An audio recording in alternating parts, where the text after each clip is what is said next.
ভাইপো বড় মুখ করে বলে আমি 7 লাখ ভোটে জিতেছি, মানুষ আমাকে 7 লাখ ভোটে জিতিয়েছে। তো 7 লাখ ভোটে যদি জিতবেন তাহলে মানুষ আপনার সঙ্গে এরকম নোংরা ব্যবহার করলেন কেন? নিশ্চয়ই আপনাদের কোনো ফল্ট ছিল। তাহলে এটা ভাবতে হয় যে আপনারা বিগত দিন মানুষের সঙ্গে কীরকম ব্যবহারটা করে রেখেছিলেন। এতটা মানুষের খারাপ দিন আসে না যে আপনার মতন এরকম অপদস্থ হতে হয়। আর যারা এই কাজগুলো করে তাদেরকে ধিক্কার জানাই। এরকমভাবে কাউকে উইদাউট পাবলিক প্লেসে এরকম করা ঠিক নয়। কিন্তু তারপরেও বলছি, কর্ম যেমন ফল তেমন। যেরকম করে রেখেছিলেন সেরকম ফেরত পাচ্ছেন।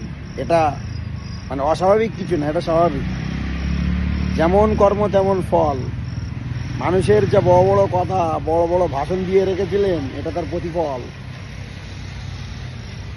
মানুষকে মানুষ বলে তো আপনারা ভাবতেন না।